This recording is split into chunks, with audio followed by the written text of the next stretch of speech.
Hello friends, Radhe Radhe. तो आज नए ब्लॉग के साथ आप सभी का स्वागत है मेरे ब्लॉग में, राधा फैमिली ब्लॉग में। तो आज मैं कुछ नया बनाने जा रही हूँ। तो देख सकते हैं मैंने ब्लॉग शुरू कर दिया है और चढ़ा दी है कढ़ाई।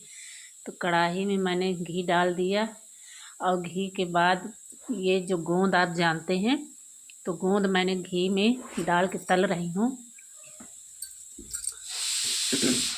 तो हल्का से घी डालना, हमें घी का ज़्यादा यूज नहीं करना है। पीस गोंद में कितना भी कम करो, थोड़ी बहुत लग ही जाता है, बिना घी के तलेगा ही नहीं ठीक से। तो देख सकते हैं मैंने गोंद अपनी तल ली है एक बार। तो इसको थोड़ा थोड़ा करके तलेंगे हम, और अगर घी कम पड़ेगा तो फिर से डालेंगे दोबारा। तो मेरा एक बार हो गया, मैंने 2-3 बार इसी तरह तला है। तो ये ठंडियों के लिए बहुत ज़रूरी है। गोंद जो है हमारे जो बहुत मतलब सर्दी रहती है, गांठ वाँठ के लिए, कमर दर्द के लिए, खासकर महिलाओं के लिए बहुत ज़रूरी है। तो देख सकते हैं मैंने तल लिया है। ये जब तक हाथ से फूट ना जाए तो समझो तली नहीं है। अगर हाथ से फूट गई तो हमारी गोंद पूरी तरीके से तल गई है। तो ये हम लोग को ठंडियों में बहुत ज़रूरी है, हर महिला के लिए, जो कमर दर्द बनी रहती है इसके लिए खासकर। तो मैंने भी सोचा कि चलो बना लिया जाए, फिर आप लोग के साथ शेयर भी कर दूं जब बना ही रही हूँ। तो मेरी गोंद का काम हो गया है। अब ये है मखाना, हल्का सा मैंने, ज़्यादा मखाना नहीं, सॉरी, ये काजू है। तो ये काजू मैंने हल्का सा घी डाला है। तो इसी में काजू और बादाम, इनमें वैसे भी ऑयली रहता है, तो बस हल्का सा हमें डालना है रोस्ट करने के लिए थोड़ा सा। तो ये मेरा काजू बादाम भी हो गया साथों साथ। और इसी में चिरौंजी, तो मैंने थोड़ा थोड़ा करके पन्नी में मंगाया था। तो इस क्योंकि फिर रखा रहा ज़्यादा दिन तक तो ख़राब हो जाता है, इसलिए जितना बनाना था मैंने उतना ही मंगाया है। तो वही बस बंधा रखा था, तो मैंने खोल खोल के साथों साथ तलती जा रही थी। तो मेरी चिरौंजी भी तल गई हाथों हाथ। और बस हल्का हल्का हमें घी डालना है, ज़्यादा घी का यूज नहीं करना है। बस जहाँ देखना है कि हमें ज़रूरी है वहीं हम डालेंगे। तो ये जो खरबूजा आप जानते हैं, खरबूजा, मुझे ज़्यादा नॉलेज नहीं है इस चीज़ का। खरबूजा है और ये क्या, 2 मेर के भी ये है साथ में, तो जो बूंदी बूंदी में पड़ते हैं, तो वही हमने मंगाया है साथ में, क्योंकि ये सब चीज़ मिला देने से अच्छा लगता है खाने में। तो ये भी थोड़ा से हल्का ही घी, इसमें ज़्यादा नहीं लगता है, थोड़ा से डाल के इसी में मैंने घी तल दिया है। तो वो भी जब रोस्ट हो जाए, हमें ज़्यादा जलाना भूनना नहीं है, बस हल्का रोस्ट करना है। तो ये भी हमारे भून जाएंगे। तो ये खाने में जब मुंह में जाता है तो एकदम दरदरा सा अच्छा लगता है खाने में। सब चीज़ का अपना अपना महत्व है। तो ये भी मेरा तल गया है हाथों हाथ।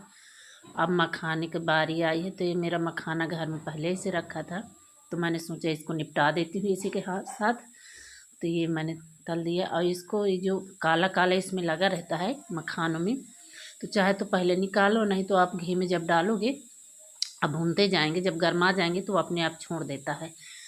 तो ये मेरे मखाने भी हो गए साथ। और इतने मखाने, ये देखिए, ये भी जब तक हाथ से फूट ना जाए, ऐसे आटा तरफ जैसे ना हो जाए, तब तक समझो ये नहीं हुआ है।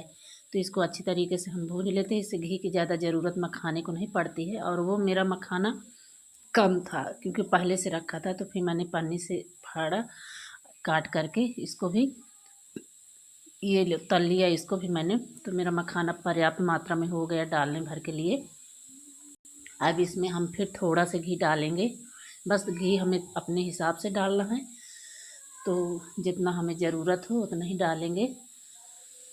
तो ये भी हमारा छुहारा है, कटा हुआ, पहले से हमने काट के रख दिया था, क्योंकि तत्काल नहीं होता सब चीज़।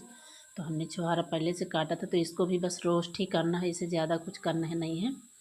तो हम ज़्यादा इसमें कोई भुनाई उनाई नहीं करना है। तो हमने उसको भी रोस्ट कर लिया है। सारा मसाला हमने रोस्ट कर करके थोड़ा थोड़ा। और ये खसखस का जो है थोड़ा वीडियो वो हो गया है, तो इसलिए खसखस नहीं दिखा पाए हैं। तो खसखस भी जिसे पोस्ता दाना बोलते हैं उसको भी उसी तरह भून करके अलग कर लिए हैं। और सब कुछ भूनने के बाद हमें याद आया आटा वाटा सब हमारा भून गया इसी के साथ,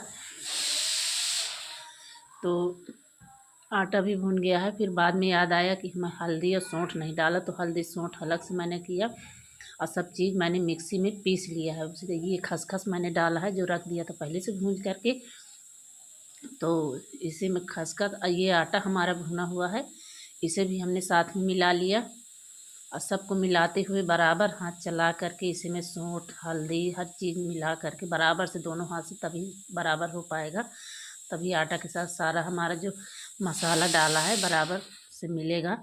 और ये हमने गुड़ जो सिरा बनाया है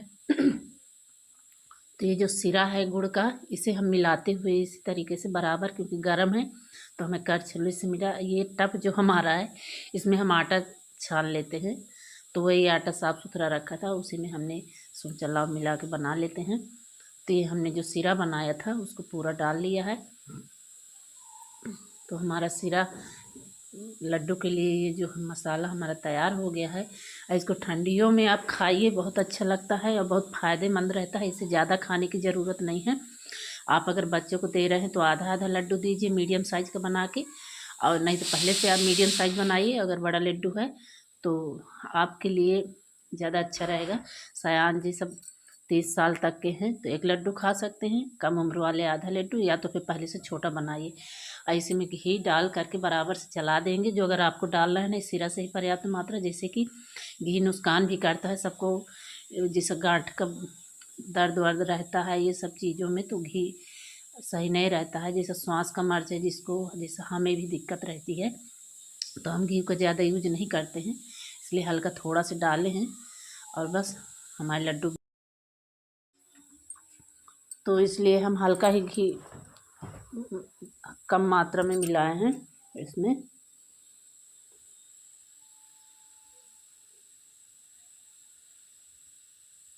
और इसको सर्दियों में खाना चाहिए, क्योंकि सर्दियों में बहुत ही लाभदायक होता है खाने से। ज़्यादा गांठ का दर्द, शरीर में दर्द, सर दर्द, ये कुछ चीज़ जो है बहुत फ़ायदा करता है। ये सब हमारे शरीर से हट जाता है और हमें एनर्जी होती है काम करने के लिए। हमारे शरीर के लिए बहुत ज़रूरी है सब चीज़ें।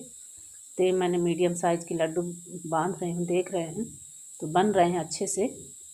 चाहे तो आप इसी तरह, तो इसी समय आप चाहे घी लेकर के थोड़ा हाथ में लगा लें और बस फिर उसके बाद बांधे तो आपके हाथों में चिपकेगा नहीं। हमारे हाथ में चिपक नहीं रहा, अच्छे से बन रहा है। इसी के साथ ख़त्म करते हैं वीडियो। Bye bye.